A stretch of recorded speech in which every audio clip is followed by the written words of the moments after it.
ನಮಸ್ಕಾರ ಸ್ನೇಹಿತರೆ, ಕಳೆದೊಂದು ವರ್ಷದಿಂದ ಅನುಭವಿಸುತ್ತಿದ್ದ ಕಷ್ಟಗಳಿಗೆ ಕೊನೆ ತೆರೆಯುವುದು ಈ ರಾಶಿಯವರ ಅದೃಷ್ಟದ ಬಾಗಿಲು. ಹೌದು, ಜ್ಯೋತಿಷ್ಯದ ಪ್ರಕಾರ ಸೂರ್ಯನು ಪ್ರತಿ ತಿಂಗಳು ಸಂಕ್ರಮಿಸುತ್ತಾನೆ. ಈ ರೀತಿಯಾಗಿ ಸೂರ್ಯನು ತನ್ನ ರಾಶಿ ಚಕ್ರವನ್ನು ಪೂರ್ಣಗೊಳಿಸಲು 1 ವರ್ಷ ಬೇಕಾಗುತ್ತದೆ. ಈ ತಿಂಗಳು ಸೂರ್ಯನು ಸಿಂಹ ರಾಶಿಗೆ ಸಾಗಲಿದ್ದಾನೆ. ಸಿಂಹ ರಾಶಿಯ ಅಧಿಪತಿಯು ಸೂರ್ಯ. ಸೂರ್ಯನ ಈ ಸಂಕ್ರಮಣದ ಮೂಲಕ ಕೆಲವು ರಾಶಿಯವರಿಗೆ ಬಂಪರ್ ಲಾಭವಾಗುವುದು. ಹಾಗಾದರೆ ಇದರಿಂದ ಅದೃಷ್ಟ ಪಡೆದುಕೊಳ್ಳುವ ಅದೃಷ್ಟವಂತ ರಾಶಿಗಳು ಯಾವುವೆಂದು ತಿಳಿದುಕೊಳ್ಳೋಣ ಬನ್ನಿ ಸ್ನೇಹಿತರೆ. ಅದಕ್ಕೂ ಮುಂಚೆ ನೀವಿನ್ನು ನಮ್ಮ ಚಾನಲ್ಗೆ ಸಬ್ಸ್ಕ್ರೈಬ್ ಮಾಡದೆ ನೋಡ್ತಾ ಇದ್ರೆ ದಯವಿಟ್ಟು ನಮ್ಮ ಚಾನಲ್ಗೆ ಸಬ್ಸ್ಕ್ರೈಬ್ ಮಾಡಿಕೊಳ್ಳಿ ಸ್ನೇಹಿತರೆ.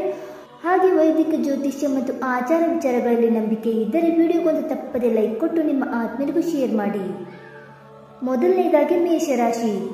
ಸೂರ್ಯನ ಈ ಸಂಚಾರವು ಮೇಷರಾಶಿಯವರಿಗೆ ಬಹಳಷ್ಟು ಪ್ರಯೋಜನಗಳನ್ನು ನೀಡುತ್ತದೆ. ಹಣವನ್ನು ಉಳಿಸುವಲ್ಲಿ ನೀವು ಯಶಸ್ವಿಯಾಗುತ್ತೀರಿ. ವಿಶೇಷವಾಗಿ ವ್ಯಾಪಾರಸ್ಥರು ಲಾಭ ಪಡೆಯುತ್ತಾರೆ ಮತ್ತು ಆತ್ಮವಿಶ್ವಾಸ ಮತ್ತು ಧೈರ್ಯ ಹೆಚ್ಚಾಗುತ್ತದೆ. ಎರಡನೇದಾಗಿ ವೃಷಭ ರಾಶಿ.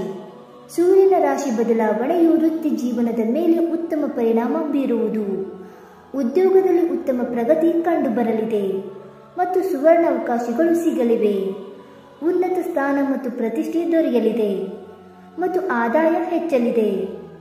ಆರೋಗ್ಯ ಸುಧಾರಿಸುವುದು. ಮೂರನೇದಾಗಿ ತುಲಾರಾಶಿ. ತುಲಾರಾಶಿಯ ಜನರು ಈ ತಿಂಗಳಲ್ಲಿ ಹೆಚ್ಚಿನ ಹಣವನ್ನು ಗಳಿಸುವಲ್ಲಿ ಯಶಸ್ವಿಯಾಗುತ್ತಾರೆ. ಉದ್ಯೋಗ ಮತ್ತು ವೃತ್ತಿಯಲ್ಲಿ ಪ್ರಗತಿ ಇರುತ್ತದೆ. ಉತ್ತಮ ಅವಕಾಶಗಳು ಸಿಗಲಿವೆ. ನಾಲ್ಕನೆಯದಾಗಿ ವೃಶ್ಚಿಕ ರಾಶಿ. ವೃಶ್ಚಿಕ ರಾಶಿಯವರಿಗೆ ಈ 1 ತಿಂಗಳಲ್ಲಿ ಉದ್ಯೋಗ ವ್ಯವಹಾರದಲ್ಲಿ ಬೆಳವಣಿಗೆಯಾಗುತ್ತದೆ. ನಿಮ್ಮ ಆದಾಯ ಕೂಡ ಹೆಚ್ಚಾಗುತ್ತದೆ. ಉಳಿತಾಯ ಮಾಡುವುದರಲ್ಲಿ ಯಶಸ್ವಿಯಾಗುತ್ತೀರಿ. ಸಾಲದಿಂದ ಮುಕ್ತಿ ಸಿಗಲಿದೆ. ಐದನೇದಾಗಿ ಕುಂಭರಾಶಿ. ಕುಂಭರಾಶಿಯವರಿಗೆ ಸೂರ್ಯನು ತನ್ನ ರಾಶಿಯನ್ನು ಬದಲಾಯಿಸಿದ ತಕ್ಷಣ ಅನೇಕ ಪ್ರಯೋಜನಗಳಾಗುವುದು. ಯಾವ ಮೂಲದಿಂದಲಾದರೂ ಹಣ ಹರಿದು ಬರುವುದು. ಉದ್ಯೋಗದಲ್ಲಿ ಬಡ್ತಿ ಪಡೆಯುವ ಸಾಧ್ಯತೆ ಇದೆ. ಹೊಸ ಉದ್ಯೋಗ ಸಿಗಬಹುದು. ಇನ್ನು ಕೊನೆಯದಾಗಿ ಮೀನರಾಶಿ. ಮೀನರಾಶಿಯ ಜನರ ಆರ್ಥಿಕ ಸ್ಥಿತಿ ಸುಧಾರಿಸುತ್ತದೆ.